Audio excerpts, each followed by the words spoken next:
ৰাস্তাত ধৰি ওলাই ৰাস্তা কিয় বনোৱা নাই বুলি লৈ আহিছে। পচলাতে দাঁত ভাগে বুলি কয় নহয়। হয়, আজি অখিল গগৈ ডাঙৰীয়াৰ এই হাঁহি থাকোতেই পচলাতে দাঁত ভাগিবলৈ লৈছিলে। মহিলাসকলে ধৰি ভালকৈ ঔকিল দিবলৈ লৈছিলে।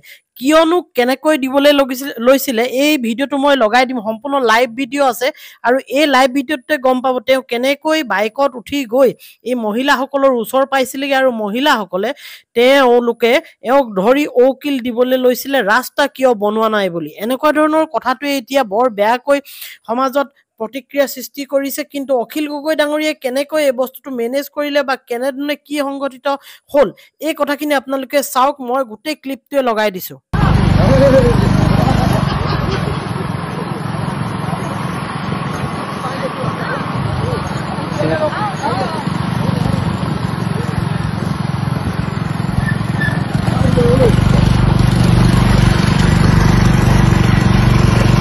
দেখিছেনে ৰাইজে কেনেকে ৰাস্তা দেখুৱাবলৈ লৈ আহিছিলে।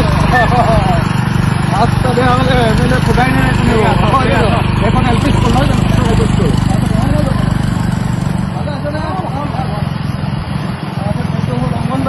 এই অংগনবাড়ী তালে গুচি গ'ল। এই মডেল অংগনবাড়ীটো যে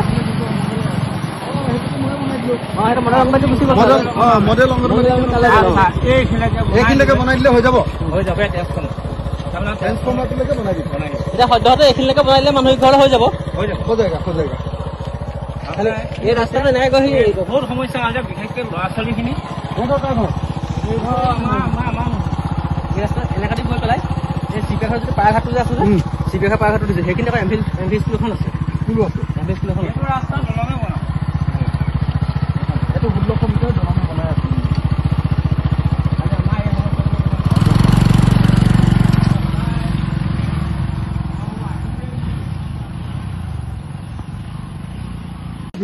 ৰাস্তাত ধৰি ওলাই ৰাস্তা কিয় বনোৱা নাই বুলি লৈ আহিছে।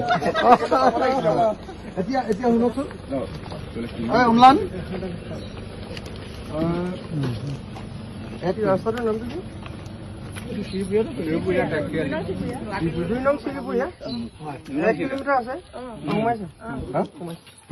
হয়নে নহয় চাই লয় বেলেগ ৰাস্তা বুলি কৈ আকৌ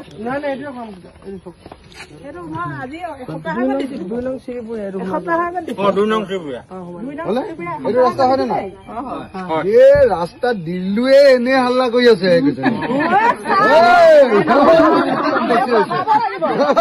ৰাস্তা দিলো এই কেইদিনৰ ভিতৰত বনাই দিম এতিয়া। হৈ গ'ল 1 কিলোমিটাৰ আৰু ৰাস্তা হোৱাৰ পাছত ভোজ ভাত যদি খাবলৈ নাপাওঁ আৰু কোনে কোনে কি দিব ৰঙালাও কোনে কোনে দিব এজনীও মতা নাই চাই চবৰ ঘৰে ঘৰে চাউল তুলিব লাগিব। এঘৰে নহয় চবৰ ঘৰে চাউল তুলিব, ৰঙালাও আৰু হাঁহ এটা।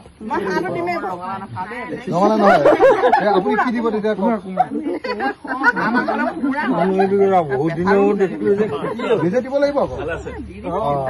ঠিক আছে হৈ গ'ল কাহিনী কোমোৰা